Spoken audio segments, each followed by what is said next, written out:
Eu quero ler um versículo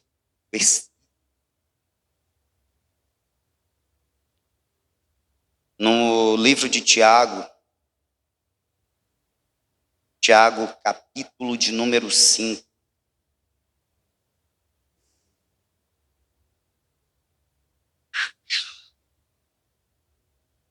Eu já preguei algumas vezes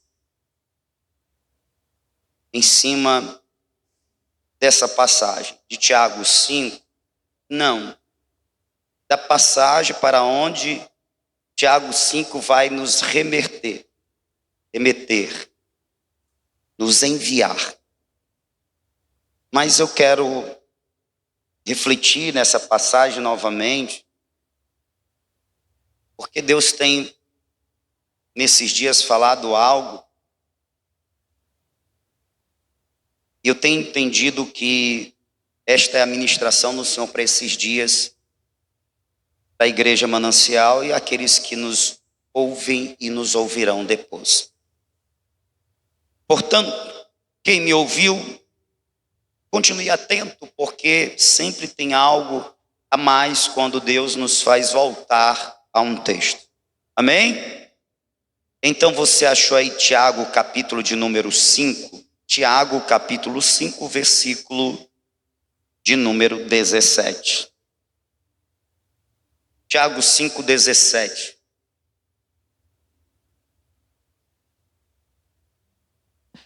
Elias era homem sujeito às mesmas paixões que nós, e orou com fervor para que não chovesse, e durante 3 anos e 6 meses não choveu sobre a terra. E orou outra vez, e o céu deu chuva, e a terra produziu o seu fruto. Amém? Glória a Deus. Elias era homem sujeito às mesmas paixões que nós. Esse texto nos remete à história de Elias. E no caso de hoje, o momento em que ele viveu uma crise espiritual.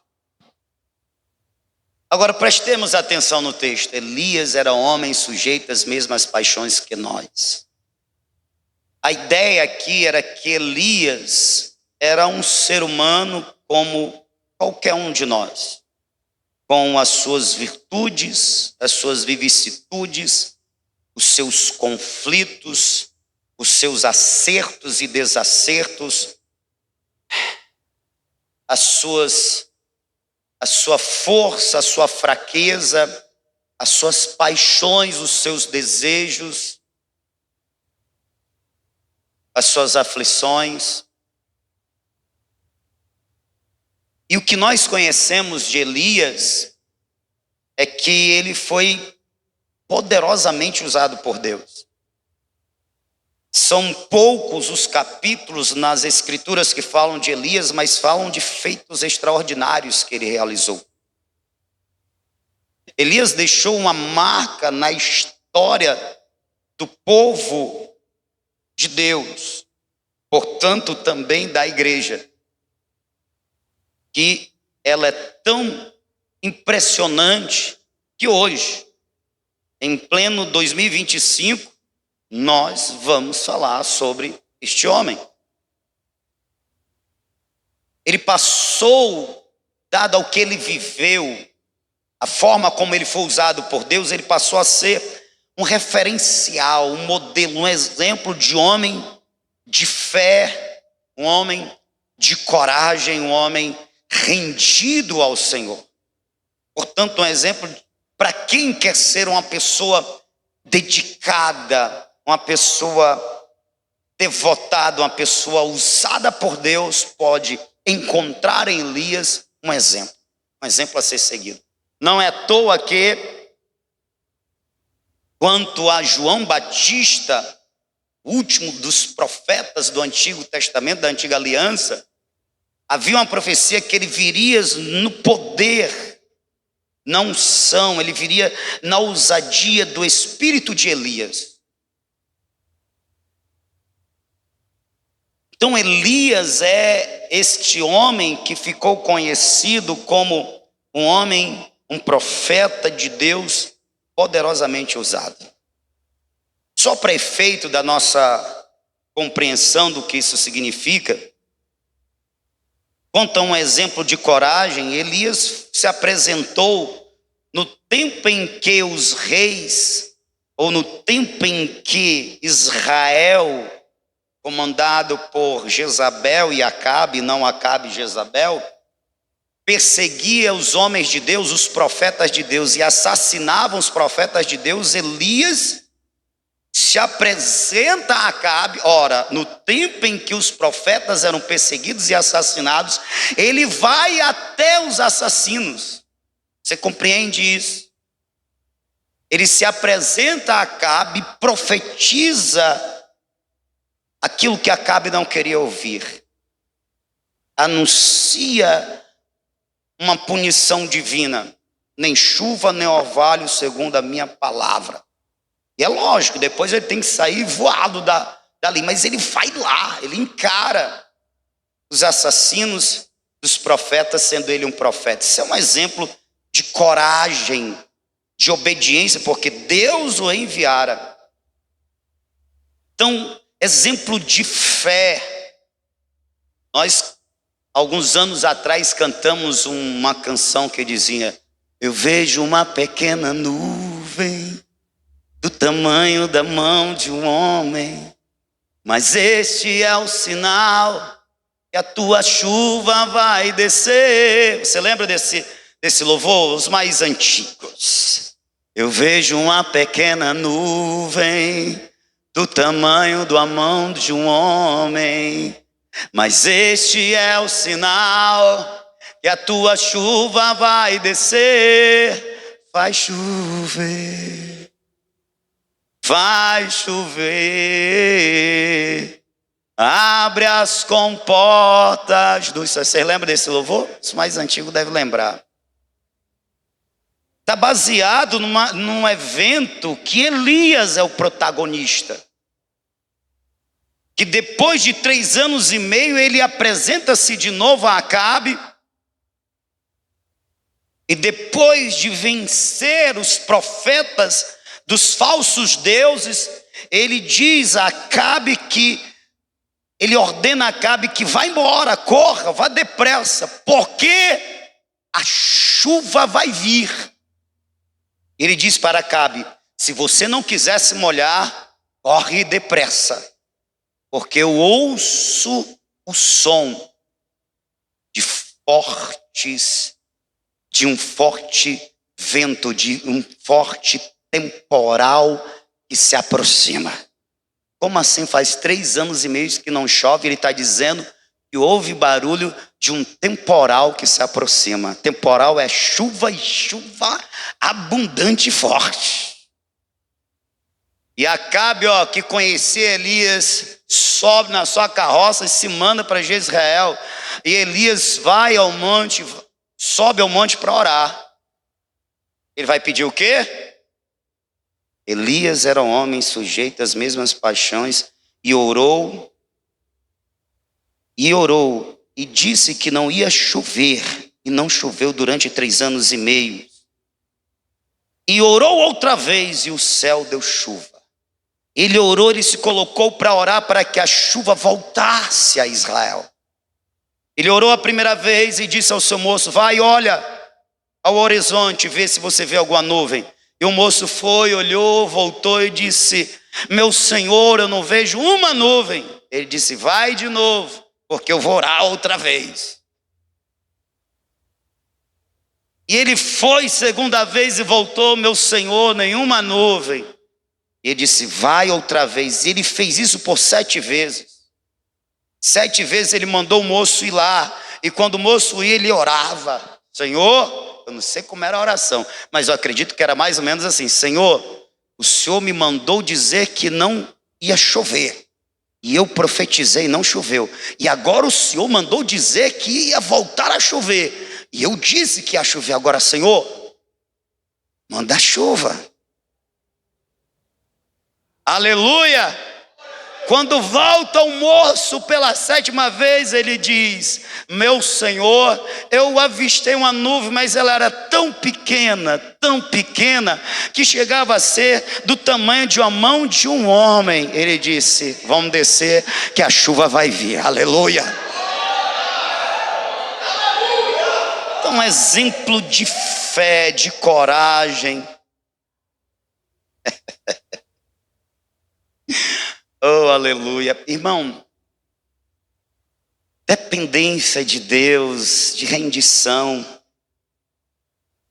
O que você faria se Deus chegasse para você e dissesse: vai a um determinado lugar e se hospeda na casa de uma viúva pobre, porque através de uma pobre viúva eu vou te sustentar por um período. E a gente está falando de uma viúva no tempo em que uma mulher que não tinha um esposo para lhe dar a provisão e proteção, e não tinha uma família que a recebesse de volta para prover na sua vida, ela se dava uma vida de miséria. Não era de pobreza, era de miséria, de mendicância ou de prostituição. Nesse tempo era a condição das viúvas quando não era amparada ou pela família ou pelo marido. Ora, se era viúva, não tinha marido. Amém? E tanto é verdade que quando Elias chega a esta viúva, ele a encontra apanhando uns gravetos para fazer a sua última refeição. E a sua última refeição consistia em um bolinho de pão, um pedacinho de pão que ela dividia entre ela, o filho dela, e depois daquela refeição esperar a morte, porque não tinha de onde mais ter provisão. É essa mulher sem condições de manter a si mesma e a seu filho que Deus está enviando o profeta para ser hospedado, acolhido e provido por ela. Você diria no mínimo o que para Deus? Senhor, já que é para ser uma irmã, lá pelo reino de Judá, tem umas irmãs que estão em melhor condições do que esta viúva, a de Sarepta, que é miserável. Sim ou não? Eu ia fazer que nem Ananias, irmão. E quando Deus falou assim, levanta e vai à rua chamada direita, lá tem um homem que já está orando, o nome dele é Saulo. O Ananias disse o que para Deus? Saulo? Peraí, é o Saulo que eu conheço? O Saulo que veio nos perseguir? É o Saulo que espanca os crentes, é o Saulo que arranca os crentes do seu seio familiar à base de surra e os prende e consente na morte dos crentes? Não, Senhor. Esse daí não, esse Saulo aí, o senhor está sabendo quem ele é, ó. Aleluia! Mas lembre-se, Deus falou o que para Ananias? Vai, porque este é para mim um vaso escolhido. A questão é que Elias não pergunta, Elias não fala nada, Elias não Ele simplesmente vai e acontece um milagre extraordinário. A viúva que era para sustentar o profeta, ela é sustentada pela graça de Deus para que ela tenha para ela, para o seu filho e para o profeta que Deus enviou para a casa dela. De forma que a viúva foi socorrida porque o homem de Deus chegou na vida dela. Deus, para suprir o homem de Deus, deu suprimento a mulher pobre, a viúva. Mas Deus, será que ele não podia chegar e suprir logo o profeta, sim ou não?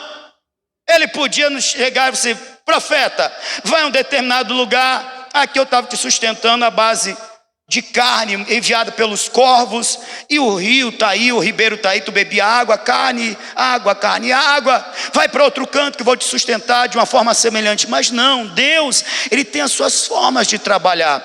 Deus, ele escolhe situações para manifestar o seu poder, a sua grandeza, a sua graça. Para suprir a viúva, ele mandou um homem de Deus para a casa dela. De forma que a viúva foi bênção na vida do profeta, mas mais bênção foi o profeta na vida da viúva. Porque se não fosse o profeta na vida da viúva, ela ia comer aquele pãozinho e ia morrer com seu filho. Então, Deus tem dessas coisas, irmãos, que tipo assim, ele poderia botar lá um empresário morto, sabe, morto não, vivo, abastado de bastante dinheiro, nos assistindo.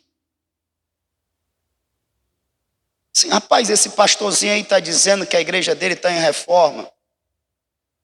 Eu senti no meu coração de abençoar uma igreja. Deus me direcionou a essa live.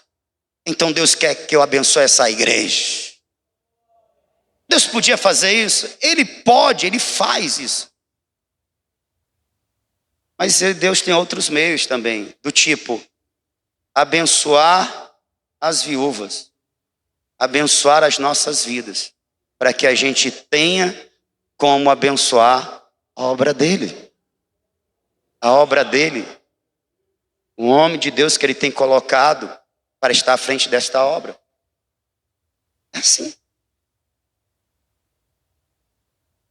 É lógico que eu não vou exigir que um descrente entenda isso. É lógico que eu não vou exigir que um descrente aceite isso. Porque o homem natural não compreende as coisas de Deus. Para ele as coisas de Deus é loucura. Um negócio desse é loucura. E a verdade é que se a gente não fosse crente, isso é loucura. É loucura uma viúva que tem a última refeição, vai tirar da sua boca, da boca do seu filho para dar para um profeta. Um homem desconhecido. Isso é loucura. O evangelho é loucura para os que perecem, mas para os que creem é poder de Deus. É poder de Deus. A mulher não morreu de fome, nela, o filho dela, porque ela se dispôs a ajudar e socorrer o profeta. Veja bem, homem poderoso, porque era poderosamente usado por Deus, mas ele era um homem sujeito às mesmas, pois é.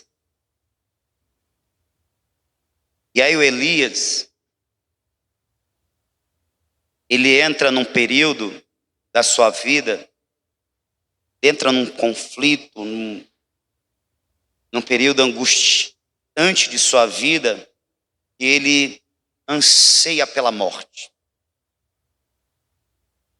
1 Reis, capítulo de número 19. Eu queria ir a esse texto, porque quando se lê 1 Reis 19, sem entender que o ser humano, ele é sim volátil, ele tem as suas fraquezas também como virtudes. A gente fica sem entender, não parece ser o profeta Elias.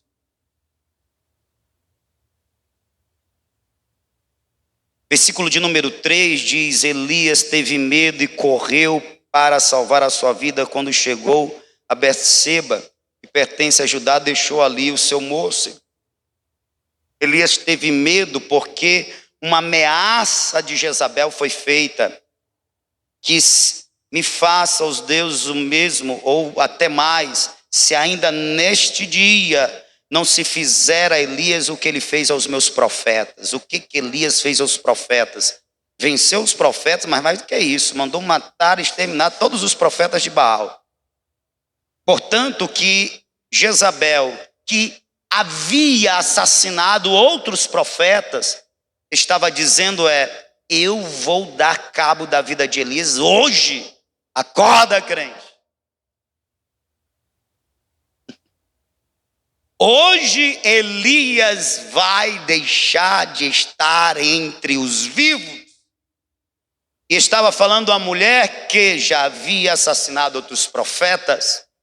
Portanto, ela poderia sim fazer isso.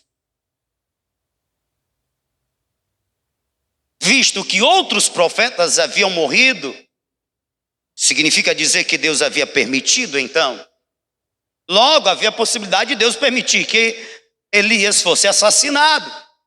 Elias tem medo, Elias corre, Elias foge, e Elias inicia um processo de abandono daquilo que motivava o seu viver. O que motivava o viver de Elias? O ministério. Elias vivia em função do ministério, porque Elias não tinha família. Elias não tinha uma profissão secular, se tinha ninguém sabe. Elias tinha uma vocação. Portanto, ele vivia em função da sua vocação. A razão de Elias viver era a vocação dele. Ele era um profeta, ele era um mensageiro de Deus. Portanto, anunciar o juízo, chamar para o arrependimento fazia parte. Quando Elias, ele deixa o território de Israel, porque aqui no versículo que nós lemos, ele desce para Betseba. Betseba fazia parte, era uma cidade que fazia parte de Judá, na verdade, nos limites extremos do território de Judá. Depois de Betseba, iniciava o deserto da Judéia. Quando eu falo de Judéia, eu estou falando de um tempo em que o reino de Israel estava dividido em dois. Reino do norte, capital Samaria. Reino do sul, Judéia, capital Jerusalém. A área de ministério de Elias era no reino do norte, que tem por capital Samaria. Rei Acabe, rainha Jezabel. Ele foi chamado para viver a sua vocação trabalhando para o Senhor no reino do norte. Quando ele ouve essa ameaça, ele desce para o reino do sul.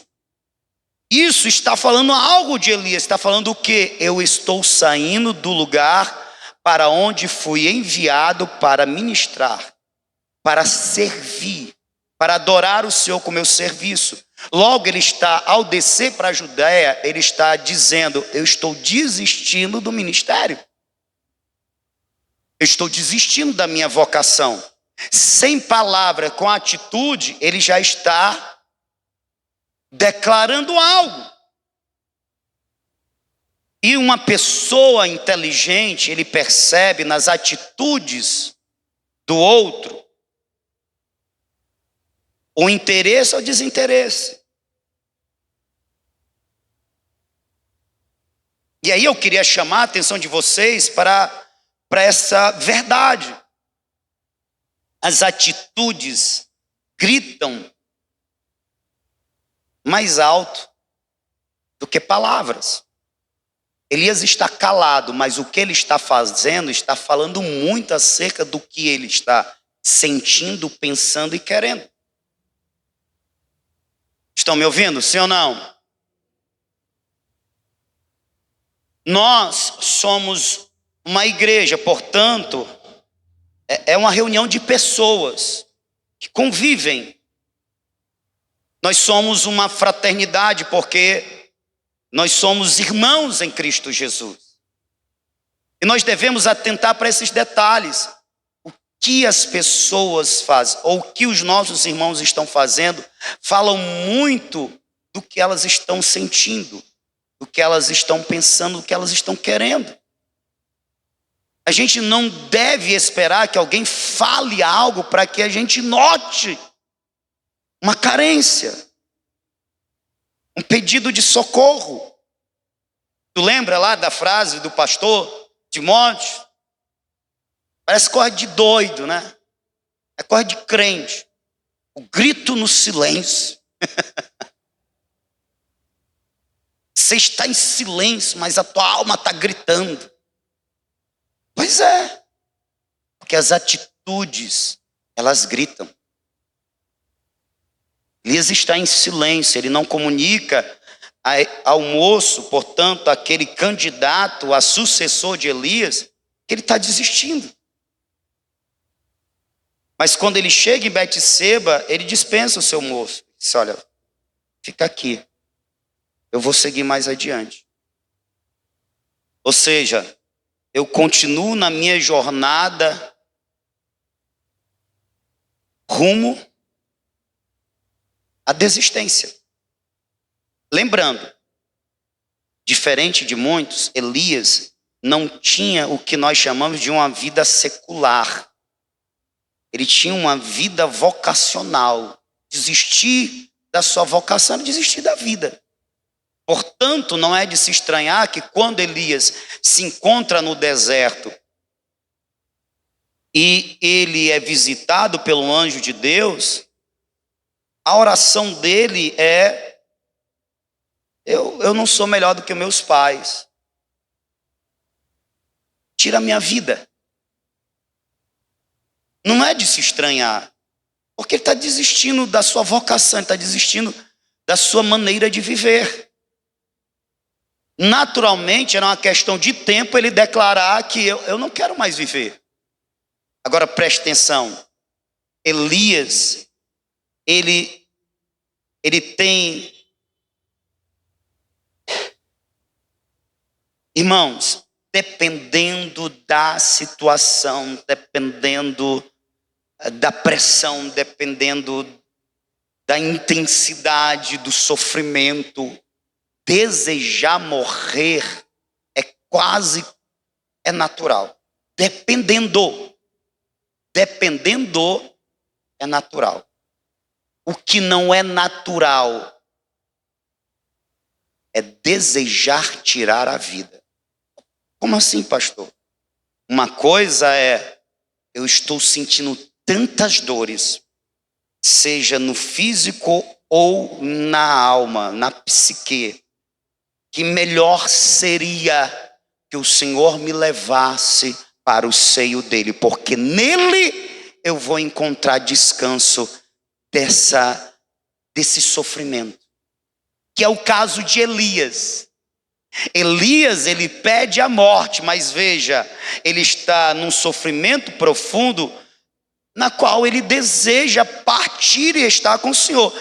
Leva a minha vida, tira a minha vida. Ele está dizendo: Deus, me leva para ti, porque viver aqui não faz mais sentido. Me leva para estar junto de ti. Dependendo do sofrimento, isso é até natural. O que não é natural é alguém ter ideação suicida. Ideação suicida já está dizendo, é a pessoa ter pensamentos de tirar a sua própria vida. Isso não acontece com Elias. Ele não pensa em tirar a sua vida. Ele só entende que não há mais sentido de viver neste presente século, neste presente. Mas viver com Deus na eternidade, para ele ainda faz todo sentido. Então tira a minha vida. Quando ele aponta para os seus pais, ele diz: meus pais partiram. Então, que seja o tempo de eu me encontrar com os meus pais, estar contigo. Vocês estão me entendendo, sim ou não? Ideação suicida é outra coisa, irmão. Porque a ideação suicida não cabe para o crente? Porque a ideação suicida não cabe por crente? Porque o crente, ele tem uma esperança no porvir. Porque o crente entende que esta vida é só uma passagem. A vida que de fato está em Cristo, escondida e guardada, e será revelada no retorno de Cristo. A vida gloriosa, a vida abundante, a vida transbordante, a vida cheia de gozo e de felicidade se revelará na plenitude quando Cristo vier, ou quando nos encontrarmos com Ele. Então o crente vive numa esperança, não no presente, mas no porvir. A verdade é que ele alimenta o seu presente na esperança do porvir. Aleluia. Portanto, a ideação suicida não cabe, porque ele não está preso a esta vida. Ele está sim, ele está aliançado com o Senhor da vida, que é Jesus Cristo. Ele sabe que tem uma eternidade para ser vivida com Cristo, com o Pai, com Deus.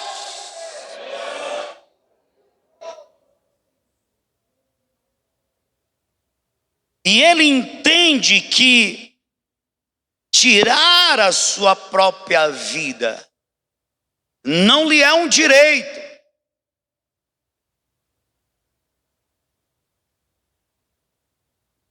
Porque a vida que ele tem foi dada por Deus. E na cruz foi por nós, em reconhecimento devolvido a Deus. Porque quando nós nos encontramos com o Pai, mediado pela cruz, o que nós estamos fazendo? A minha vida eu rendo a Ti. A minha vida eu entrego a Ti. Sem saber, o que a gente está falando é o seguinte: Senhor, aquilo que é Teu, toma de volta. Amém? Eu me achava senhor da vida, mas agora eu reconheço o Teu senhorio sobre a minha vida. Portanto, se a vida não é mais minha, na verdade nunca foi, não tenho eu direito de tirá-la. E o crente entende perfeitamente isso. Ele não é senhor da sua vida.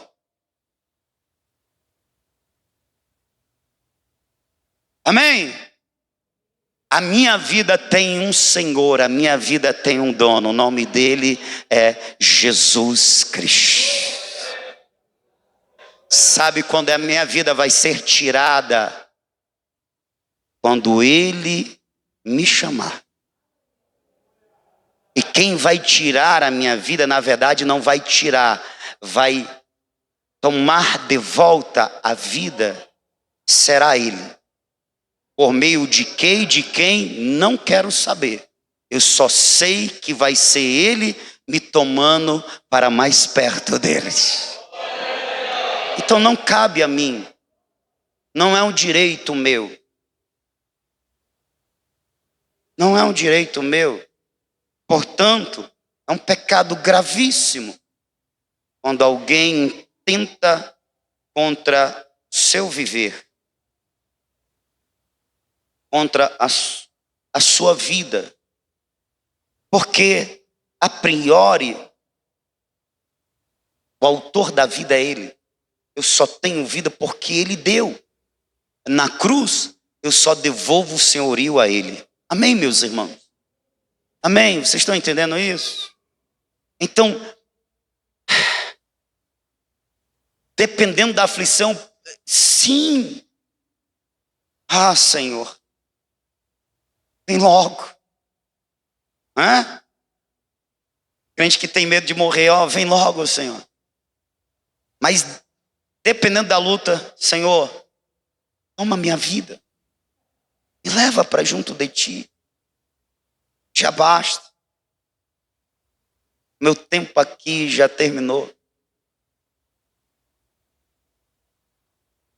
Passou disso. Meios. Planejar como tirar a vida já é do maligno. Já é do diabo. Já saiu do natural. Portanto, você deve, no nome de Jesus, repreender.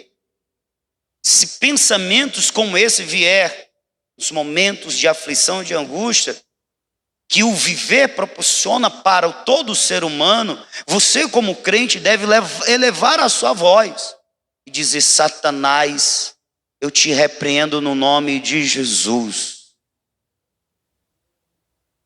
Eu te expulso no nome de Jesus. Porque eu sei que as aflições deste tempo presente não são para se comparar com a glória que nos há de ser revelada. A leve e momentânea aflição deste tempo resultará para mim em um peso de glória nos céus. Fora, Satanás.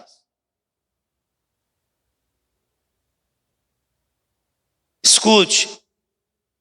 O fato de Elias desejar a morte fala do quanto conflitante estava sendo para ele aquele momento.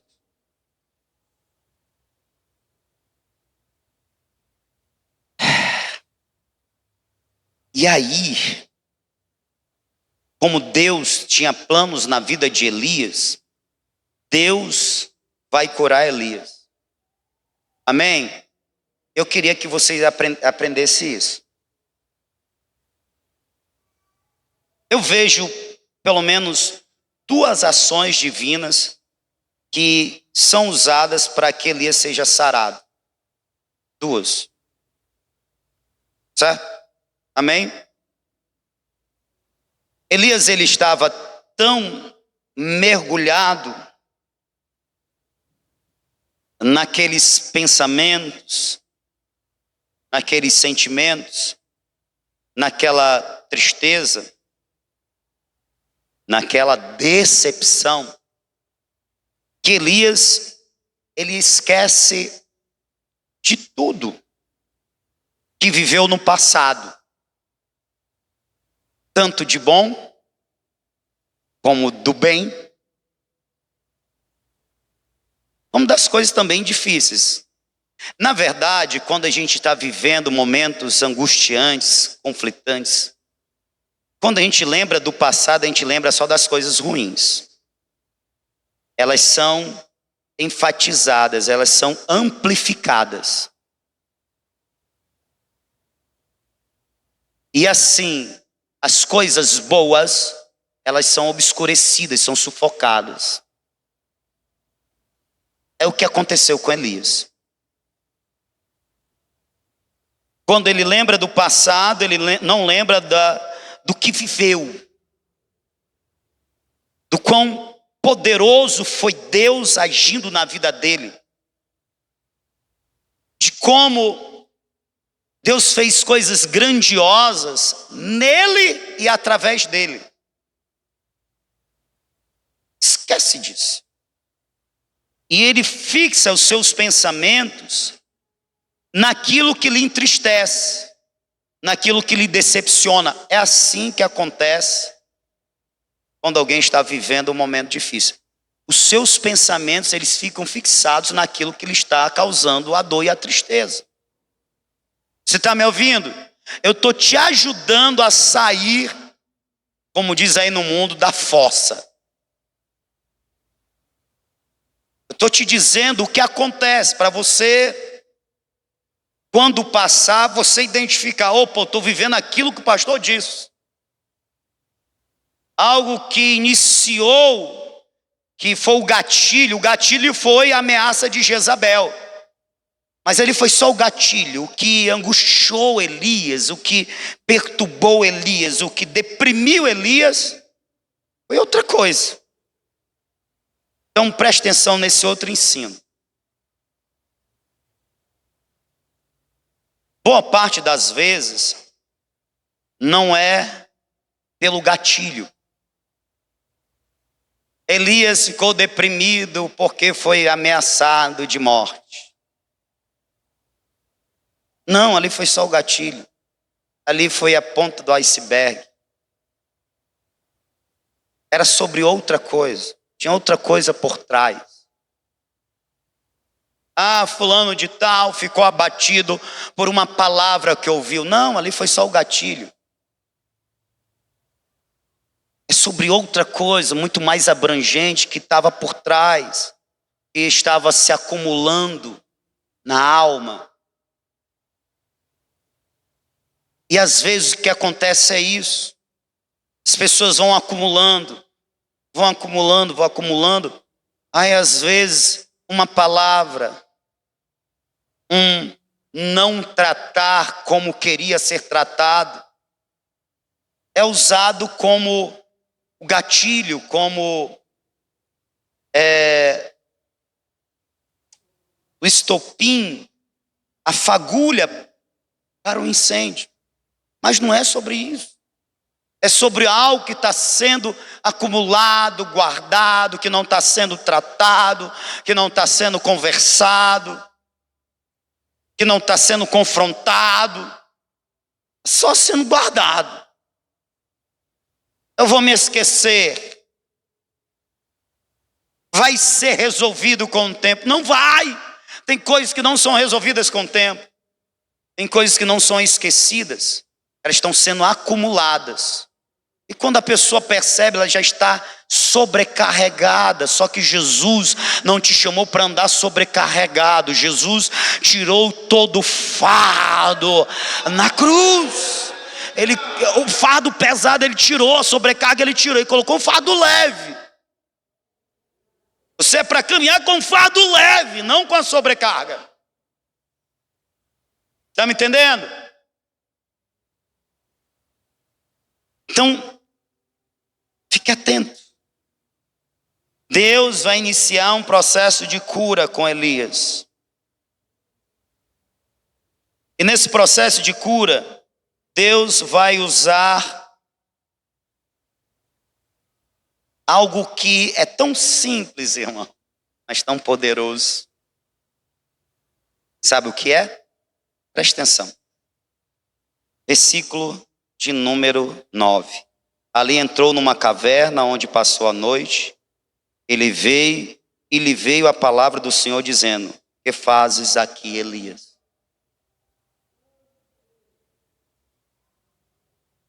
Deus, através de um anjo, convoca Elias para um momento, um encontro, onde Deus vai tratar Elias. E como é que se dá o tratamento? Fala, Elias. Fala. O que você está pensando? O que você está sentindo? O que está te angustiando? Está te entristecendo? Fala. Abre a tua boca. Abre o teu coração. Bota para fora. Tudo isso que está te pesando. Tudo isso que está te entulhando. Tudo isso que está te matando por dentro. Tudo isso que está te fazendo desistir da vida. Tudo isso que está te fazendo desistir da tua vocação. Tudo isso que está te fazendo ver a vida em tons de cinza. Fala.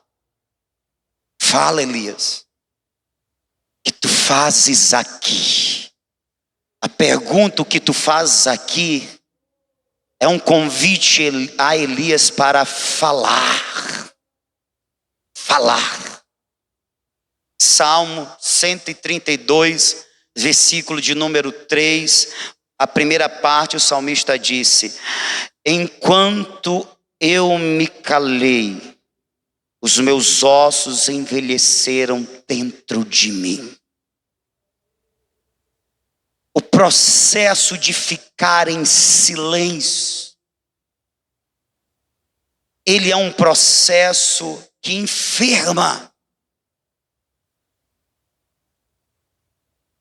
Os meus ossos envelheceram enquanto eu mantive o silêncio. Logo, o contrário disso, falar, desabafar. Elias precisava desabafar. Tem gente que precisa, além de desabafar, confessar. Para fora. O que fazes aqui, Elias? A Elias, na oportunidade da fala, a cura pela fala, aí ele vai desabafar: tenho sido fiel ao Senhor. Aí ele vai declarar que não tem nada a ver com o medo de ser morto, de ser assassinado. Não é isso foi só o gatilho. O que me angustia, o que me perturba, o que me entristece, o que me deprime, é que eu tenho me dedicado à obra do Senhor. Eu tenho sido tão fiel, tão zeloso. Mas o teu povo, ao invés de reconhecer isso, ao invés de se converter, o teu povo tem feito o contrário. Eles têm matado os teus profetas. Eles têm derrubado os teus altares. Eles têm desistido de ti. E ainda procuram tirar a minha vida. Ou seja, tudo pela qual eu tenho vivido tem sido terrivelmente desprezado. Portanto, viver desta forma não faz sentido. Era o que ele estava falando para Deus. Sabe o que é que Deus faz? Primeiro, é o processo da fala. Segundo, Deus disse para ele: vem para fora. Versículo 11. E põe-te neste monte perante a face do Senhor, pois ele vai passar. Então um grande e forte vento fendeu os montes e despedaçou as penhas diante do Senhor, porém o Senhor não estava no vento. Depois do vento, um terremoto, porém o Senhor não estava no terremoto. Depois do terremoto, um fogo, porém o Senhor não estava no fogo. Depois do fogo, uma voz calma e suave. Depois há um convite de Deus para que vem e veja o que eu posso fazer. É um convite de Deus para que Elias coloque no Senhor a sua esperança. Para que ele veja no Senhor a cura, o auxílio, o socorro. Porque quando Deus mostra o que ele pode fazer, um vento fender rocha, irmão. Você já ouviu? Você já teve a oportunidade de ver um vento desse? Um vento fender pedras? Rachar pedras? Que vento poderoso é esse? O vento enviado por Deus. Estava Deus mostrando para ele: veja, Elias, lembra de quem eu sou. Lembra de quem eu sou para você. Lembra de quem eu sou na sua vida. Lembra do que eu posso fazer. Lembra do que eu posso fazer por ti, em ti. Olhe para mim, Elias, olhe para mim.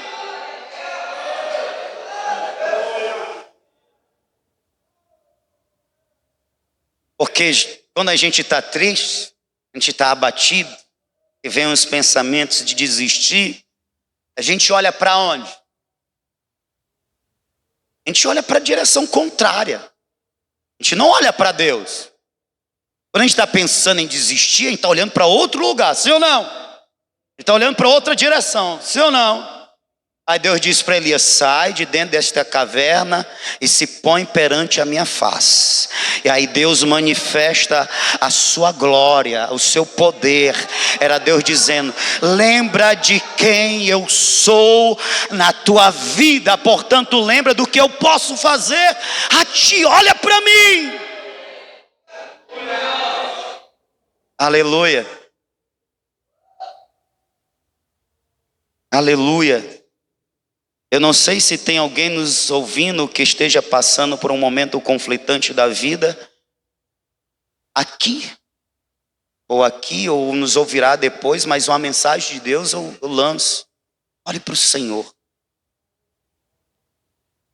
É como se o Senhor estivesse dizendo: lembra do que eu fiz através da tua vida. Lembra-te que tu orou e eu mandei fogo do céu descer. Lembra que tu orou e a chuva cessou. Lembra que tu orou e a chuva veio de novo. Lembra de como eu te usei poderosamente. Era Deus tentando revitalizar a fé e a esperança de Elias. Era Deus, portanto, levantando Elias por dentro. Aleluia! Portanto, todas as vezes que você estiver para baixo, que você estiver decepcionado, no caso de Elias estava decepcionado com o outro. Às vezes nós nos decepcionamos conosco mesmo, mas independente do motivo da tristeza, olhe para o motivo da solução, olhe para o teu socorro, fale, desabafe, lance tudo fora, e também olhe para o Senhor teu Deus, que é poderoso para fazer muito mais além do que pedir. Que ele viveu, aleluia, e que portanto o poderoso Deus ainda continuava na vida dele, pronto para realizar feitos poderosos no presente. Elias é trazido ao presente e a ele é revelado: ei Elias, não houve só aqueles que não lhe deram crédito, existe milhares que olharam para você e se inspiraram em você. Você não tem um ministério fracassado, o teu ministério é uma bênção, aleluia. Ei crente, se naquilo que fizemos ou fazemos para o Senhor, nós tivermos por alcance uma vida, uma vida não tem um preço que possa ser pago por ele, porque uma vida é por demais preciosa. Por isso, para se pagar o preço pelas vidas, o próprio Deus deu a sua vida. Portanto, se uma vida está sendo tocada, impactada pelo que você está fazendo, então você está sendo bem sucedido. Aleluia! E em terceiro, Deus levou Elias a olhar para o futuro e dizendo: ei Elias, ainda antes que você seja sucedido, ainda tem reis para você ungir, ainda tem unção na tua vida para ungir reis nesta terra. Oh aleluia, eu quero liberar uma palavra sobre a igreja Manancial. Eu quero liberar uma palavra sobre a tua vida.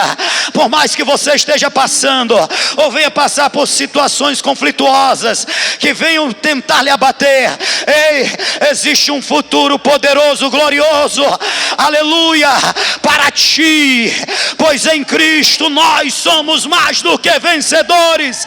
Ainda tem um caminho maravilhoso a ser percorrido. Você não vai ficar pelo caminho, o teu ministério não vai ficar pela metade. Deus ainda tem algo grande e poderoso a fazer através da Manancial, e você é Manancial. É através da minha e da tua vida você recebe isso.